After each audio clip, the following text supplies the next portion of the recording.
پاکستان اور انڈیا کی دوستی اس ریجن میں امن کے لیے انتہائی ضروری ہے، مگر جب بھی دوستی ہونا شروع ہوتی ہے تو بعض انتہا پسند اس میں رکاوٹیں ڈال دیتے ہیں۔ اس دوستی کے حوالے سے، پاک انڈیا ریلیشن کے حوالے سے بات کرتے ہیں اپنے پولیٹیکل اینالسٹ بیرسٹر حمید باشانی سے۔ شکریہ جناب بدر منیر چودھری صاحب۔ بات یہ ہے کہ یہ جو موضوع ہے آپ کا، اس پہ ہم لوگ بلکہ ہماری سے پہلے نسلیں جو ہیں گزشتہ 60 سال سے مسلسل بات ہو رہی ہے کہ پاکستان اور انڈیا کے درمیان جو question of peace and war ہے اس کو کیسے دیکھا جانا چاہیے۔ تو میں سمجھتا ہوں کہ پہلی بات یہ ہے کہ پیس جو ہے نا، یہ کوئی آپشن نہیں ہے کہ ہم نے پیس کی طرف جانا ہے یا نہیں، یا جنگ کرنی ہے یا نہیں۔ یہ مینڈیٹوری ہے کسی بھی ملک کی کام کی خوشحالی کے لیے،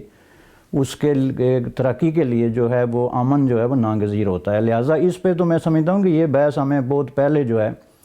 وہ سمیٹ لینی چاہیے تھی کہ امن کے علاوہ بر صغیر کے لوگوں کا مقدر جو ہے وہ امن کے ساتھ جڑا ہوا ہے، جنگ کے ساتھ نہیں ہے۔ لیکن ہماری بدقسمتی یہ ہے کہ گزشتہ 60 سال سے دونوں طرف کی جو انتہا پسند قوتیں ہیں،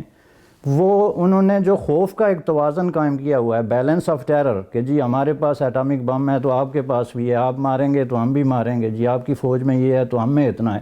تو اس کو اب بیلنس آف ٹیرر جو ہے، خوف کا توازن، اس کو امن کا نام انہوں نے دیا ہوا ہے کہ جی ہم لڑ نہیں رہے ہیں تو امن ہے۔ لیکن حقیقت یہ ہے کہ جو اس طرح کا امن ہوتا ہے وہ ایون دین کے جنگ سے بھی بدتر ہوتا ہے، چونکہ اس کی وجہ یہ ہے کہ آپ ٹینشن کی حالت میں ہیں، آپ کھل کر جو ہے ایک دوسرے سے تجارت نہیں کر سکتے، آپ کے جو سوشیو اکنامک جو آپ کی ایکٹیویٹیز جوائنٹلی بن سکتی ہیں دونوں ملکوں اور قوموں کی ترقی کے لیے، وہ آپ نہیں کر سکتے، اس لیے کہ آپ ایک دوسرے پہ اعتماد نہیں کرتے۔ تو میں سمجھتا ہوں کہ یہ مینڈیٹوری ہے کہ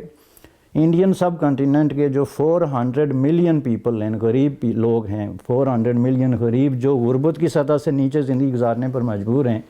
وہ اس لیے ہیں کہ ہم اپنا پیسہ جو ہے وہ اسلحہ پہ خرچ کرتے ہیں۔ ہندوستان میں آج جو ہے وہ 40 بلین سے زیادہ جو نان بجٹ ہے جو آرمی پہ صرف کیا جا رہا ہے، اور عین اسی وقت آپ یہ دیکھیں کہ ہندوستان کے اندر غریب لوگوں کی کتنی بڑی تعداد ہے جن کی تقدیریں اور نسلیں تک جو ہیں $40 بلین کو پراپرلی ہر سال اگر استعمال کیا جائے تو بدل سکتی ہیں۔ یہی سچویشن آپ پاکستان میں دیکھیں، اپنے سائز کے اعتبار سے $6 بلین سے زیادہ جو ہے وہ آرمی پہ خرچ ہو رہا ہے، اور پاکستان میں جو غریب طبقہ ہے اس کی آپ تعداد دیکھیں، ضروریات دیکھیں، صحت دیکھیں، یہ سارے مسائل جو ہیں وہ دیکھیں۔ تو اس پہ کوئی بحث نہیں۔ میں سمجھتا ہوں کہ ہمیں دوسری کاموں جو ترقی یافتہ کامیں ہیں ان کے تاریخی تجربات سے یہ سیکھنا چاہیے کہ امن کے بغیر نہ تو آپ اپنے لوگوں کا مقدر بدل سکتے ہیں، اور نہ ہی آپ اپنی کام کے مستقبل اور اس کی خوشحالی کے لیے کوئی ٹھوس اقدام جو ہے وہ کر سکتے ہیں۔ لہٰذا میں یہ سمجھتا ہوں کہ یہ